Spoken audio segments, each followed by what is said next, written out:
Faction హత్యలు నేటి తరానికి సూట్ కావు. పగలు నిలబడే సమయం కాదిది. ఈ టెక్నాలజీ యుగంలో అవకాశాలు అందిపుచ్చుకోవాలి. తమ పిల్లలను తమ కంటే ఓ మెట్టు పైకి తీసుకెళ్లేలా ఆలోచించాలి. కానీ ఎవడో చెప్పాడని ఏ నాయకుడికో ఊడిగం చేయాలని ఫ్యాక్షన్ హత్యలే కాదు, ఏ నేరం చేసినా కూడా వారి జీవితాలే నాశనం అవుతాయి. నాయకులంటేనే దొంగలు, వాళ్ళేసే బిస్కెట్లు తాత్కాలికం మాత్రమే.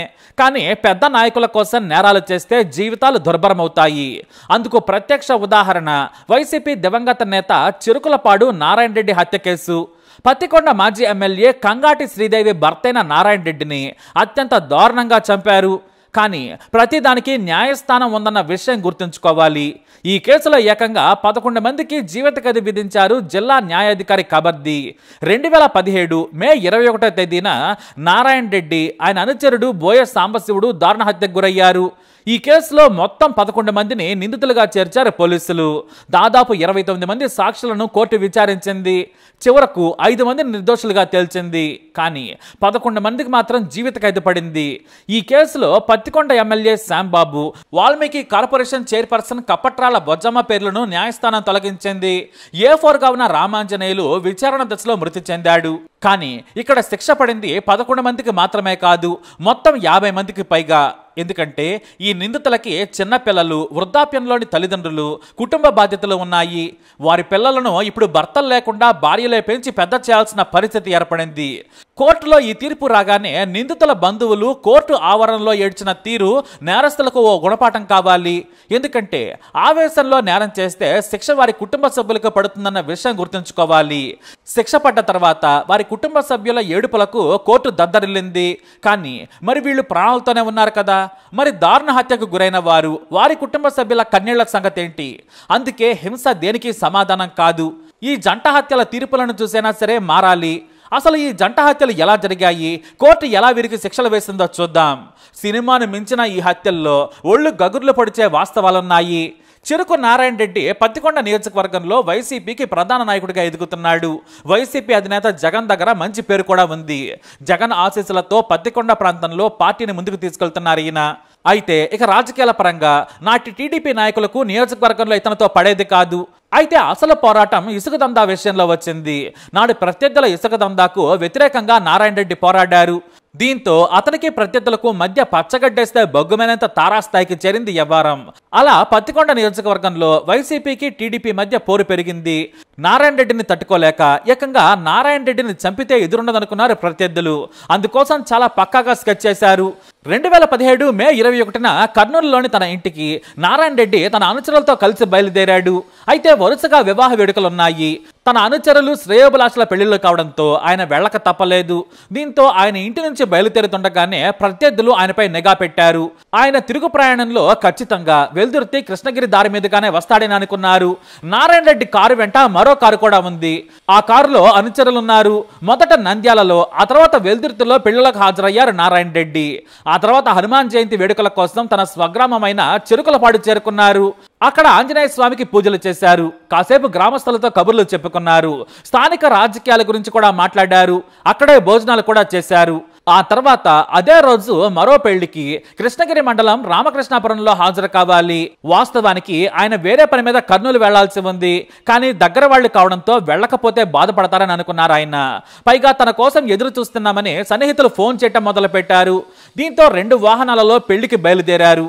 అంతే, ప్రత్యర్థులు ఊహించినట్లుగానే తమ వైపు వస్తున్నారని భావించారు. వెల్దుర్తి పెళ్లిలో అందరితో ఫోటోలు దిగిన ఆయన తనకు ముందు ముప్పొందని ఊహించలేదు. వెల్దుర్తి నుంచి కృష్ణగిరి మధ్య రోడ్డు పనులు జరుగుతున్నాయి. ఇక్కడే నిందితులు రోడ్డు పక్కన ఉన్న తమ పొలాల్లో పనులు చేస్తున్నట్లుగా ట్రాక్టర్లతో సిద్ధంగా ఉన్నారు. మరోవైపు కల్వట్టు మరమ్మతులు జరుగుతుండటంతో కారు చాలా నెమ్మదిగా వెళుతుంది. అంతే, 2 ట్రాక్టర్లతో వేగంగా రోడ్డు మీదకి వచ్చారు. నారాయణ రెడ్డి కారు డ్రైవర్ గమనించలేదు. వ్యవసాయ పనులు చేసుకునే ట్రాక్టర్ కదా అనుకున్నారు. కానీ వేగంగా వచ్చి ట్రాక్టర్తో కారును బలంగా ఢీకొట్టడంతో కారు పక్కకి వెళ్ళిపోయింది. ఆ వెంటనే బ్రేక్ వేశాడు డ్రైవర్. ఇక ఎప్పుడైతే కారు ఆగిందో ఆ వెంటనే కత్తులతో దారుణంగా నరికి నారాయణ రెడ్డిని చంపారు. అయితే తమ నేతను చంపుతుంటే ప్రత్యర్థులు చాలా మంది ఉన్నా కూడా అతని అనుచరుడు సాంబశివుడు ధైర్యంగా ఎదురు తిరిగాడు. నారాయణ రెడ్డిని కాపాడే ప్రయత్నం చేశాడు. కానీ అతన్ని కూడా దారుణంగా కత్తులతో నరికి చంపారు. ఆ తర్వాత నాటు బాంబులు కూడా విసిరేశారు. ఇక హంతకులు వెళ్లిపోయి మళ్లీ వెనక్కి వచ్చారు.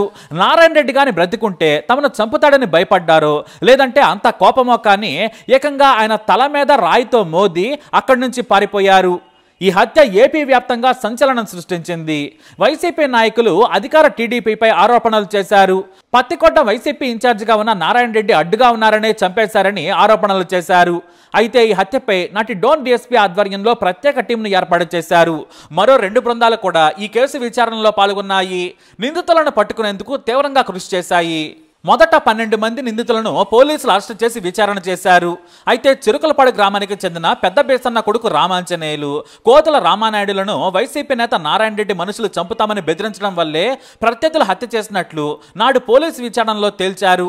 హత్యకు ఉపయోగించిన ట్రాక్టర్లు, వేట కొడవలను స్వాధీనం చేసుకుని మీడియా ముందు హంతకులను హాజరుపరిచారు. గొల్ల మోహన కృష్ణ ఇచ్చిన ఫిర్యాదు మేరకు కృష్ణగిరి పోలీస్ స్టేషన్లో కేసులు నమోదయ్యాయి. అయితే ఈ కేసులోని హంతకులంతా నాడు 30 ఏళ్ల లోపు వారే కావడం విశేషం. చాలా మందికి కొత్తగా పెళ్లిళ్ళయ్యాయి, చిన్నపిల్లలు కూడా ఉన్నారు, జీవితంలో అప్పుడే ఎదుగుతున్నారు. అయితే ఈ జంట హత్యల కేసులో ప్రధాన నిందితుడు రామాంజనేయులు ఓసారి పురుగు మందు తాగి ఆత్మహత్యకు ప్రయత్నించాడు. అప్పటికే ఆయన ఇసుక, మద్యం అక్రమ రవాణా లాంటివి చేస్తున్నాడని ఆరోపణలు ఎదుర్కొంటున్నారు. అంతేకాదు బెదిరింపులు, గూండాయిజం కూడా చేస్తున్నాడని ఫిర్యాదులు కూడా అందాయి. అతని మీద వెల్దుర్తి, కృష్ణగిరి పోలీస్ స్టేషన్లో కేసులు కూడా నమోదయ్యాయి. ఇతనిపై పీడీ యాక్ట్ కూడా నమోదు చేశారు పోలీసులు. ఓవైపు విచారణ కూడా ఎదుర్కొంటూ ఉన్నాడు. కానీ ఈ కేసు విచారణ సాగుతుండగానే రామాంజనేయులు చనిపోయాడు. అయితే ఈ కేసులో ప్రస్తుత ఎమ్మెల్యే కేఈ శ్యాంబాబుపై A14గా కేసు నమోదైంది. A15 కప్పట్రాల బొజ్జమ్మ పేర్లు చేర్చారు పోలీసులు. కానీ వీళ్ళు హైకోర్టుకు వెళ్లి తమ నిర్దోషత్వం నిరూపించుకున్నారు. దీంతో వారి పేర్లను హైకోర్టు ఆదేశాలతో కొట్టేశారు పోలీసులు. 4వ ముద్దాయి రామాంజనేయులు చనిపోయారు. కానీ మిగతా వారికి న్యాయస్థానం జీవిత ఖైదు విధించింది. నిందితులపై నేరం రుజువైంది. ప్రత్యక్ష సాక్ష్యాలు వారి పొలాలే కావటం, వారి ట్రాక్టర్లే కావడంతో నిందితులపై నేరం రుజువైంది. రామానాయుడు, రామకృష్ణ, బాలు, చిన్న ఎల్లప్ప, పెద్ద ఎల్లప్ప, వెంకట్రాముడు, శ్రీను, రామాంజనేయులు, పెద్ద బేసన్నలకు యావజ్జీవ కారాగార శిక్షతో పాటు ఒక్కొక్కరికి 1000 రూపాయల జరిమానా విధించింది న్యాయస్థానం. అయితే ఇదే కేసులో నిందితులుగా ఉన్న నారాయణ, పెద్దయ్య, కర్రగిడ్డి, గోపాల్, చిన్న వెంకటయ్యలపై నేరం రుజువు కాలేదు.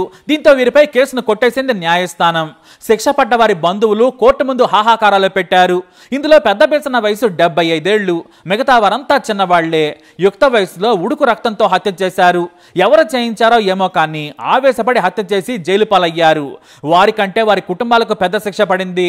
వారి మీదే ఆధారపడ్డ భార్య, పిల్లలు, తల్లిదండ్రులకు దిక్కే లేకుండా పోయింది.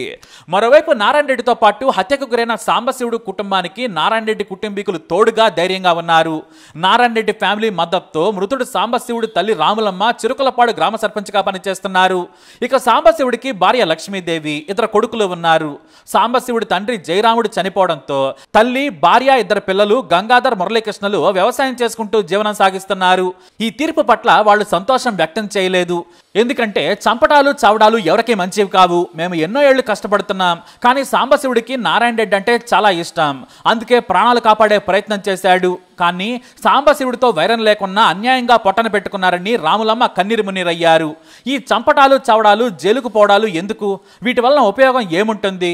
అందరి జీవితాలు నాశనమయ్యాయి. మా కుటుంబం పడిన కష్టాలు ఎవరూ పడకూడదు. తండ్రి లేని పిల్లలను చూస్తుంటే అసలు అన్నం కూడా తినబుద్ధి కాదని కొడుకును తలుచుకుంటూ రోధించారు సాంబశివుడి తల్లి. ఇది ఫ్యాక్షన్ పగల రాసిన పగ.